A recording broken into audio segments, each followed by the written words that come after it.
Morning dear students. Gayatri Vidya Mandir उच्च माध्यमिक विद्यालय सांसद के यूट्यूब चैनल पर आप सभी का पुनः हार्दिक स्वागत है। आज हम 11वीं एग्रीकल्चर केमिस्ट्री का फर्स्ट पार्ट पढ़ने जा रहे हैं। इस पार्ट पर आता है आज अपना विषय लेक्चर चौथा है, जो आपका टॉपिक दे रखा था रसायन विज्ञान की मूलभूत अवधारणा। तो काफ़ी इस पार्ट के अंतर्गत आपने इसमें किया कि पदार्थ की भौतिकता, रासायनिक गुणधर्मों के आधार पर पदार्थ अलग अलग अवस्था में एग्जिस्ट करता है, अलग अलग प्रकार की प्रॉपर्टी प्रदर्शित करता है, मिश्रण क्या होता है, यौगिक क्या होते हैं, और उसके बाद में सममांगी मिश्रण, ठोस अवस्था, भौतिक अवस्था तथा रसायन विज्ञान के बेसिक कॉन्सेप्ट को काफ़ी चीज़ों को आपने क्लियर करते हुए आगे बढ़ रहे हैं। तो आज अपन देखने जा रहे हैं जो आपका टॉपिक दे रखा है भौतिक एवं रासायनिक परिवर्तन। तो आप देखते हैं पदार्थ होते हैं, पदार्थ में नेसेसरी है कि समय के अकॉर्डिंग और कंडीशन के अकॉर्डिंग उसमें चेंजेस हो जाता है। बेसिकली अपन भी देखते हैं अपने भी प्रीवियस के अनुसार अपने आप में भी क्या होता है, चेंजेस होता है। तो वैसे वैसे पदार्थों में भी कई प्रकार के चेंजेस होते हैं। तो उसमें मुख्य रूप से दो प्रकार के चेंजेस को कंसिडर किया जाता है। एक तो परिवर्तन होता है आपके भौतिक परिवर्तन होता है और दूसरा होता है रासायनिक परिवर्तन। भौतिक परिवर्तन क्या होता है और रासायनिक परिवर्तन क्या होता है, और भौतिक गुण क्या होते हैं और रासायनिक गुणधर्म क्या होते हैं, उनको आप वैसे बेसिकली जानते भी हैं और पिछली कक्षा में पढ़ के आए। और उसी मैटर को एक बार रिवाइज करते हुए अपन धीरे धीरे आगे बढ़ेंगे। जो मैटर आपको अध्ययन करवाया जा रहा है उसको वास्तव में समझें, स्टडी करें, साथ में शॉर्ट्स नोट बना करें, ताकि आपके समय रखते आप पूरे मैटर को कंटेंट तैयार कर पाओगे। देखिए, भौतिक एवं रासायनिक परिवर्तन की बात की जा रही है।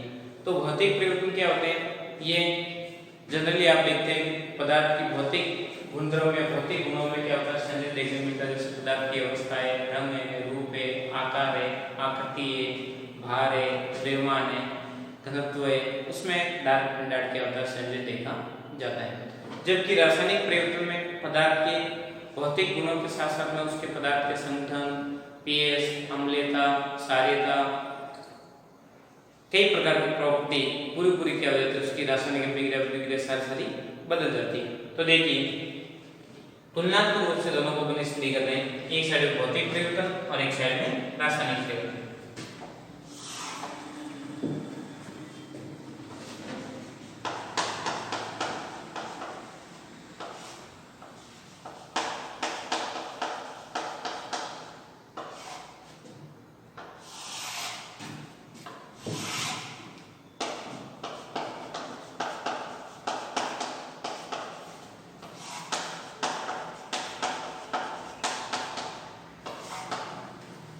देखिए, जनरली आप देखते हैं कि भौतिक परिवर्तन में पदार्थ अपनी मूल अवस्था कोई ओनली फॉर क्या करता है, चेंजेस करता है, ओनली फॉर अवस्था उसकी बदलती है, परावस्था क्या होती है, बदलती रहती है।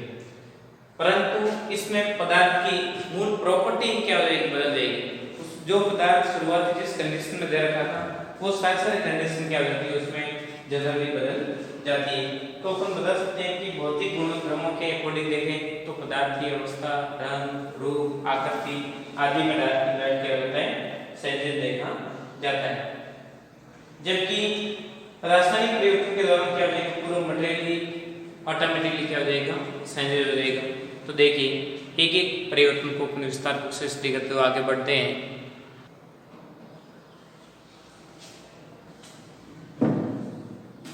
भौतिक परिवर्तन के दौरान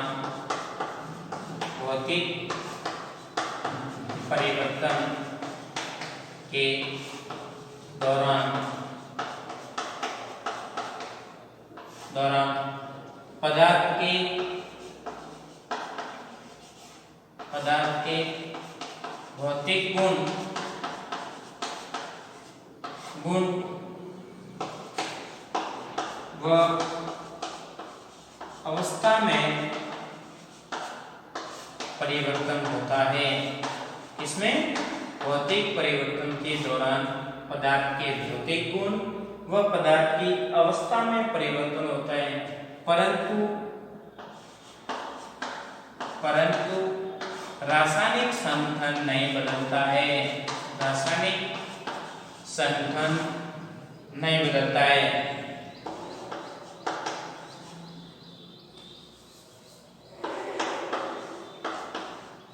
रासायनिक संगठन नहीं बदलता है। ध्यान।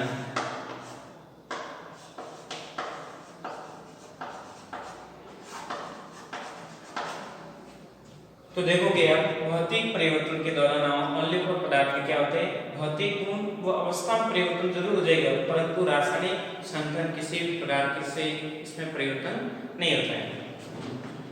अगला बिंदु बात करें भौतिक परिवर्तन के अंतर्गत, तो इसमें नया पदार्थ नहीं बनता है, नया पदार्थ नहीं बनता है। ये परिवर्तन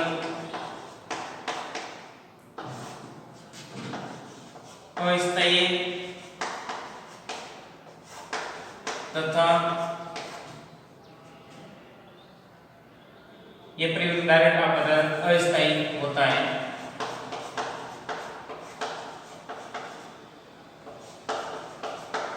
विशेष स्थिति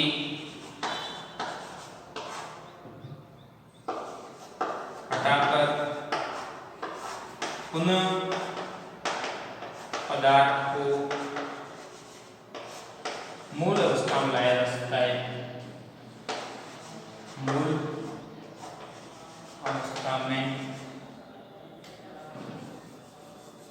अवस्था में लाया जा सकता है। दिमाग बात रहेगी, क्या बताया जा रहा है, ये परिवर्तन अस्थायी होता है। भौतिक परिवर्तन क्या होता है, अस्थायी होता है तथा विशेष स्थिति को हटाकर अपन पदार्थ को यथा कंडीशन में ला सकते हैं। अर्थात अपन कह सकते हैं उत्क्रमण प्रक्रम इसमें संभव होता है। कौन सा प्रक्रम, उत्क्रमण प्रक्रम। ये उत्क्रमणीय, कौन सा, उत्क्रमणीय प्रक्रम दर्शाता है। प्रक्रम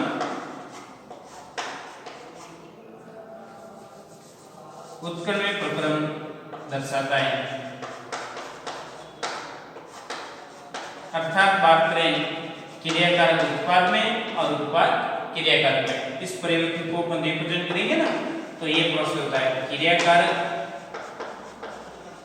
कन्वर्ट किसमें होते हैं, उत्पाद में, और उत्पाद पुनः आप कोई विशेष कंडीशन दे देते हैं तो वापस वो किसमें कन्वर्ट हो जाएगा, क्रियाकारक में बदल जाता है।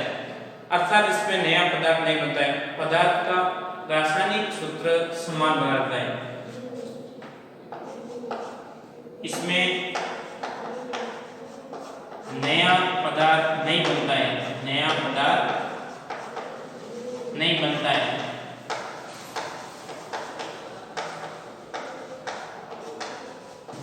अर्थात रासायनिक सूत्र समान रहता है, रासायनिक सूत्र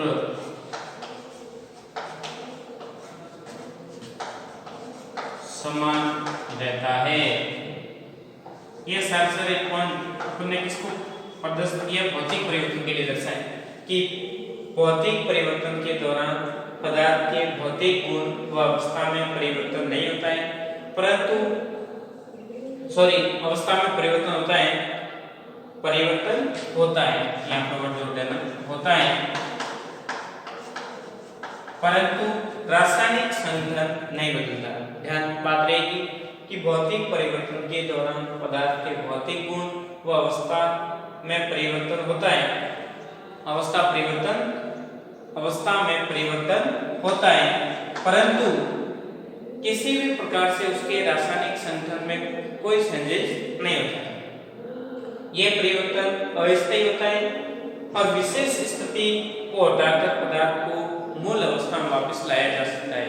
विशेष स्थिति आप जैसे हटाओगे उस कंडीशन में पदार्थ को वापस यथा स्थिति लाया जा सकता है। दिमाग बात रहेगी। अगला बिंदु क्या लिख रखा है, भौतिक परिवर्तन उत्क्रमण प्रक्रम दर्शाता है, अर्थात क्रियाकारक उत्पाद में और उत्पाद पुनः क्रियाकारक में बदलते रहते हुए देखे जाते हैं। इसमें नया पदार्थ नहीं बनता है, जबकि नया पदार्थ बनेगा भी नहीं तो उसका रासायनिक सूत्र बदलना कोई पॉसिबल ही नहीं, तो रासायनिक सूत्र क्या बना रहेगा, वो कब वो रासायनिक सूत्र प्रदर्शित होता हुआ दिखाया जाता है। अब बात करते हैं रासायनिक परिवर्तन।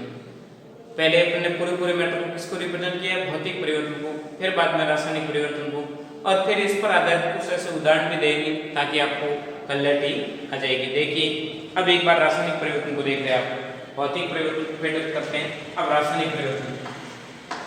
रासायनिक परिवर्तन के दौरान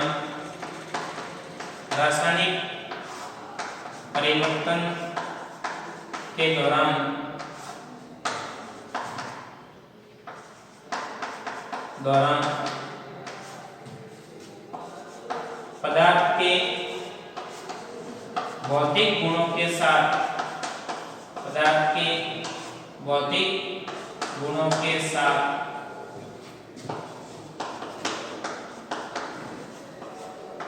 रासायनिक संगठन भी बदल जाता है। रासायनिक संगठन भी क्या देगा, बदल जाएगा। रासायनिक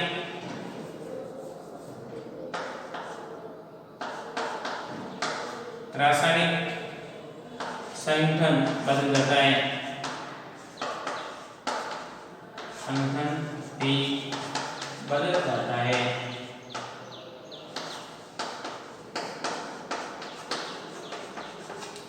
रासायनिक संगठन भी क्या हो जाएगा, बदल जाएगा।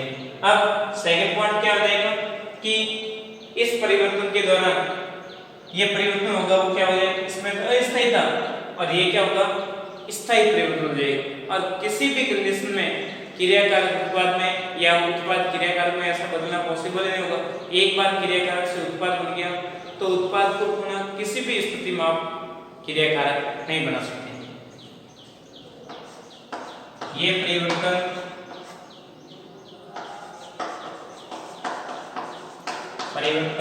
स्थायी होता है।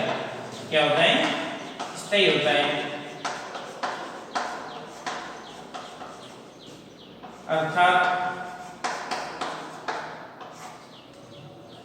अर्थात विशेष स्थिति में भी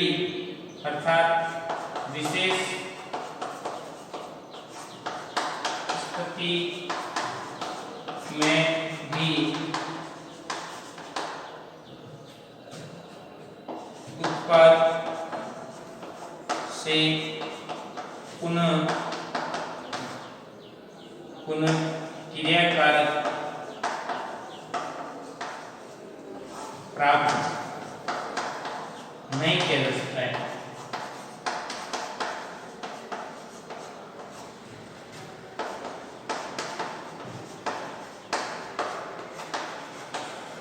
विशेष स्थिति में भी ये परिवर्तन स्थायी है, तब आप क्या कहोगे, विशेष स्थिति में भी उत्पाद से पुनः क्रियाकारक प्राप्त करना पॉसिबल है भी नहीं, ये ध्यान रखना। अगला बिंदु क्या मेंशन होगा, यह परिवर्तन अनुत्क्रमण प्रक्रम द्वारा प्रदर्शित होता है। कौन सा, अनुत्क्रमण प्रक्रम।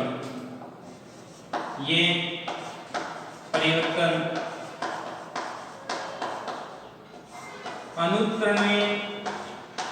अनुत्क्रमणीय प्रक्रम दर्शाता है। अर्थात एक दिशा में दोनों में होगा, जो आपके क्रियाकारक था उससे क्या बना, एक बार आपके उत्पाद बन गया तो उत्पाद से वापस क्रियाकारक प्राप्त नहीं किया जा सकता है। एक दिशा गमन होता है, क्रियाकारक कन्वर्ट इनटू उत्पाद एक दिशा में। जबकि यहाँ पे था क्रियाकारक को उत्पाद मिला और उत्पाद को विशेष कंडीशन देके परिवर्तन प्रोसेस को हटाकर वापस क्रियाकारक आप पदार्थ बना सकते हैं, परंतु इसमें किसी भी कंडीशन में ऐसा पॉसिबल संभव है भी नहीं।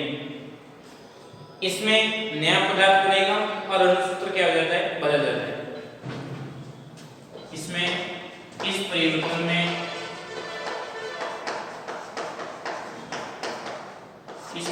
में नया पदार्थ बनता है, साथ ही रासायनिक सूत्र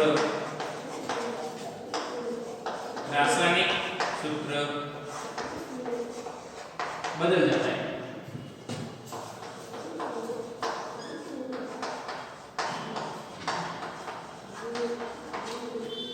तो ये कुछ कॉन्सेप्ट बेसिक कॉन्सेप्ट दे रखे थे, उसको मैंने मेंशन किया। तो देखिए रासायनिक परिवर्तन क्या होता है और भौतिक परिवर्तन क्या होता है, दोनों को अपन विस्तार रूप से स्टडी कर रहे हैं तो आपको बात समझ में आती है कि भौतिक परिवर्तन के दौरान पदार्थ के भौतिक गुण व अवस्था में परिवर्तन होता है, परंतु रासायनिक संगठन नहीं बदलता है। इधर रासायनिक परिवर्तन में पहला पॉइंट मेंशन कर रखा है, रासायनिक परिवर्तन के दौरान पदार्थ के भौतिक गुण के साथ साथ रासायनिक संगठन भी बदल जाता है।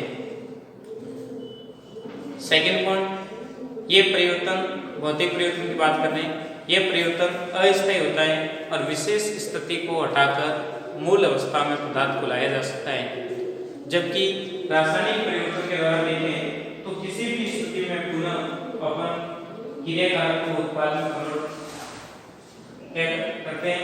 एक बार आपने क्रियाकारक से उत्पाद बना दिया तो पुनः किसी भी कंडीशन में उत्पाद से पुनः क्रियाकारक प्राप्त अपन नहीं कर सकते। ये उत्क्रमण प्रक्रम दर्शाता है भौतिक परिवर्तन, जबकि वो अनुत्क्रमण प्रक्रम दर्शाता है। उत्क्रमण प्रक्रम द्विदिशीय गमन करता है क्रियाकारक उत्पाद में और उत्पाद क्रियाकारक में, जबकि अनुत्क्रमण प्रक्रम एक दिशीय गमन करता है क्रियाकारक ओनली पर उत्पाद में कन्वर्ट होता हुआ बताया गया। इसमें नया पदार्थ नहीं बनता है, जबकि उसमें नया पदार्थ बनता है। रासायनिक सूत्र उसमें नहीं बदलता है, जबकि उसमें रासायनिक सूत्र परिवर्तन हो जाता है। तो ये जनरली बात अपन ने की भौतिक तथा रासायनिक परिवर्तन को विस्तारपूर्वक से स्टडी किया। अब अपन देखते हैं भौतिक परिवर्तन तथा रासायनिक परिवर्तन पर आधारित कुछ उदाहरणों को मेंशन कर रहे हैं ताकि आपकी क्लियर हो जाए, और फिर बाद में देखेंगे अगला बिंदु अपना रहेगा वो रहेगा कि रसायन विज्ञान का क्या महत्व है। कुछ महत्वपूर्ण बिंदु दे रखे उसको भी अपन डिस्कस करते हैं। देखिए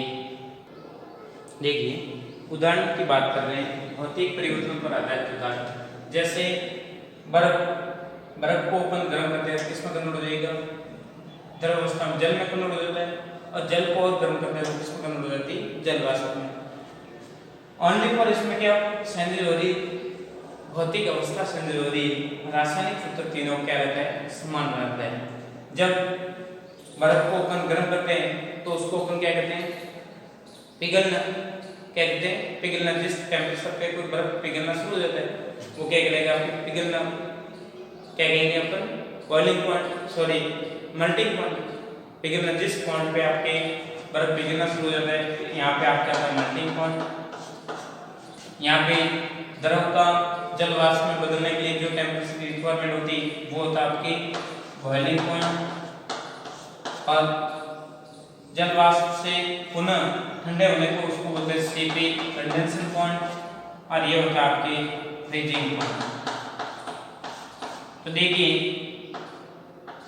ये शॉर्ट सिंबल दे रखे हैं कि एमपी का मतलब क्या है, बीपी का मतलब क्या है, सीपी का मतलब क्या है, और एफपी का मतलब क्या है। तो अपन जनरली बात करते हैं तो इसका मतलब हो जाएगा आपके गलनांक बिंदु,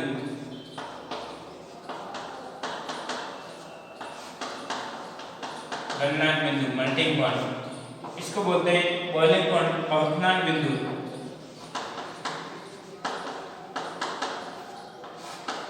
अवतनांक बिंदु, और इसको बोलते हैं संघनन बिंदु, संघनन बिंदु, और ये हो जाएगा आपके जमनांक बिंदु, हिमांक बिंदु, जिसको हिमांक के नाम से भी जानता है, हिमांक फ्रीजिंग पॉइंट।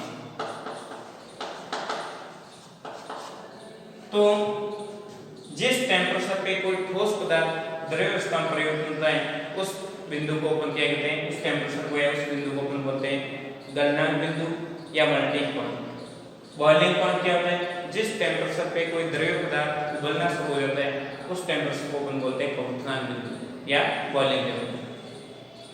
और सीपी का मतलब हो जाएगा जिस टेम्परेचर पे जो जलवाष्प है या गैसीय अवस्था द्रव्य अवस्था में परिवर्तन होना शुरू हो जाती है उस टेम्परेचर को अपन बोलते हैं संघनन बिंदु। और हिमांक बिंदु जब जिस टेम्परेचर पे द्रव्य अवस्था पुनः ठोस अवस्था में कन्वर्ट हो जाती है उसको बोलते हैं अपन संघनन बिंदु। इसमें इस दौरान तो क्या होता है, ठोस अवस्था कन्वर्ट इनटू लिक्विड फॉर्म, द्रव्यावस्था। इसमें द्रव अवस्था कन्वर्ट किसमें हो जाएगी? गैसीय अवस्था। और इस कंडीशन में गैस पुनः किसमें आ जाएगी? आपकी द्रव अवस्था। और इसमें आप देखते हैं द्रव अवस्था पुनः किसमें कन्वर्ट हो रही है? ठोस अवस्था। ये प्रोसेस साइक्लिक प्रोसेस है, उसके अकॉर्डिंग प्रोसेस देखा जाता है। और एक आपके होता है सब्लिमेशन, उत्पादन की प्रक्रिया। उत्पादन में क्या होता है?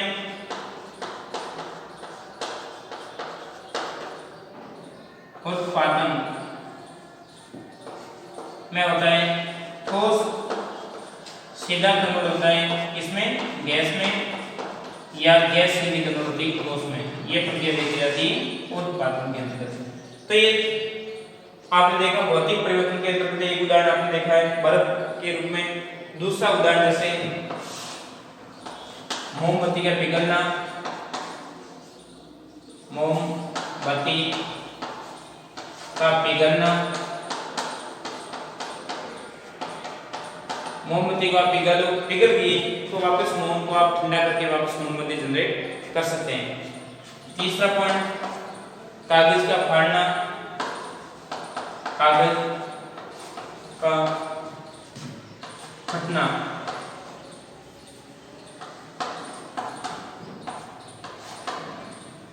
चौथा पॉइंट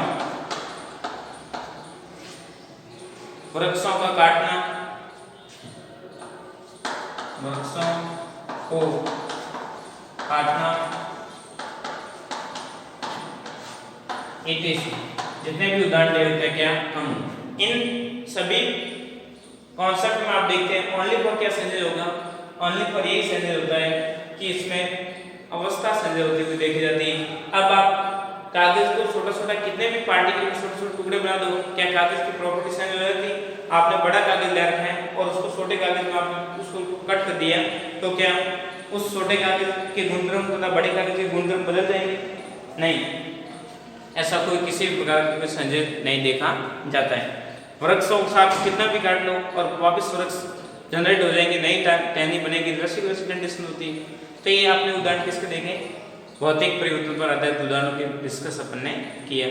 आगे अपन देखने जा रहे हैं रासायनिक परिवर्तन पर आधारित कुछ उदाहरणों को डिस्कस करते हैं। देखिए रासायनिक परिवर्तन के उदाहरण।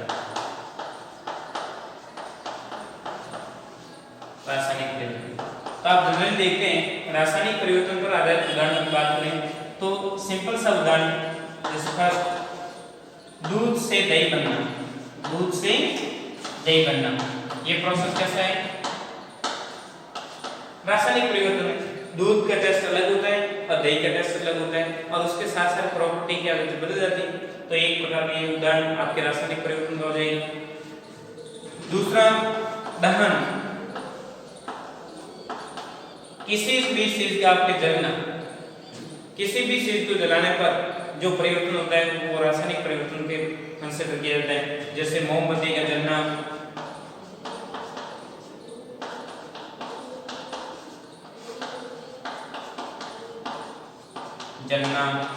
लकड़ी का जलना,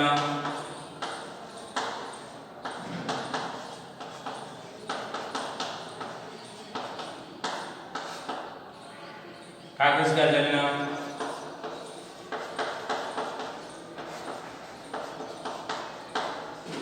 तो ये कोई भी चीज में दहन हो रहा है तो वो साथ साथ परिवर्तन किसमें होंगे? आपके रासायनिक परिवर्तन में।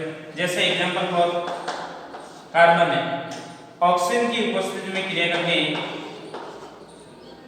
कार्बन एक ठोस अवस्था में ऑक्सीजन से क्रिया करके क्या बना देते हैं?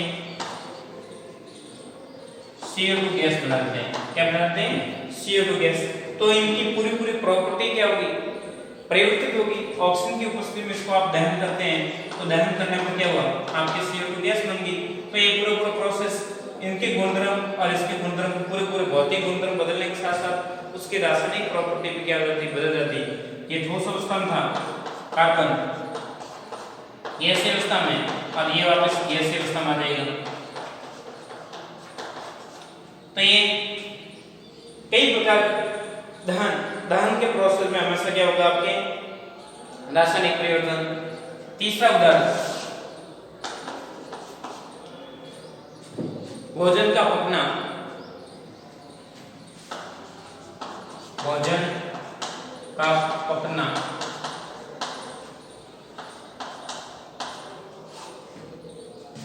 व पाचन भी इसमें मेंशन कर दूं। भोजन का पकना व पाचन प्रोसेस के दौरान भी जो आपके परिवर्तन होता है वो भी आपका कौन सा परिवर्तन है, रासायनिक परिवर्तन के अंतर्गत आएगा।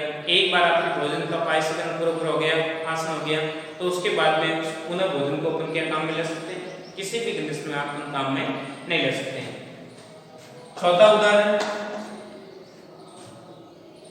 आयु में परिवर्तन। आयु में परिवर्तन, जो आपकी अवस्था बदली, आप छोटे थे, फिर बाद में बाल्यावस्था, फिर किशोरावस्था, फिर वृद्धावस्था, युवावस्था, फिर बाद में वृद्धावस्था, धीरे धीरे अवस्था आपकी परिवर्तित हो जाती। क्या फिर आप किसी भी स्थिति में आपकी आयु को वापस जो किशोर अवस्था में आप हो और उसको वापस आप शिशु अवस्था में कन्वर्ट कर सकते हैं? Not possible. किसी भी कंडीशन में ये ऐसे परिवर्तन होते हैं जिसको अपन वापस को नहीं बदल सकते हैं। तो ये एक प्रकार का इसके परिवर्तन के उदाहरण बताए गए। काफी ऐसे उदाहरण बताए, जितने उदाहरण दे उतने आपके सामने कम, परंतु ध्यान दें जो मैटर आपको दिया जा रहा है उसको व्यवस्थित समझें, स्टडी करें, किसी भी प्रकार का कंफ्यूजन या डाउट डायरेक्ट पूछ के उस चीज का समस्या का समाधान करें। यह था आज का आपका टॉपिक, रासायनिक तथा भौतिक परिवर्तन आधारित अपने विस्तार रूप से मैटर आपको अध्ययन करवाया। अगले वीडियो लेक्चर में आप देखोगे रसायन विज्ञान की क्या इंपॉर्टेंस है, महत्वपूर्ण क्या भूमिका रही है, उसको अपन व्यवस्थित रूप से समझेंगे। इंपॉर्टेंट बात है, गायत्री विद्या मंदिर यूट्यूब चैनल को आपने सब्सक्राइब नहीं किया, सब्सक्राइब करें, लाइक करें, ताकि अपलोड होने वाले नए वीडियो तथा नए नोटिफिकेशन आपको मिलता रहेगा, ताकि आपकी पढ़ाई कंटिन्यू बनी रहे, घर पे रहे, सुख से अपना काम करते रहे। थैंक यू, धन्यवाद सो मच।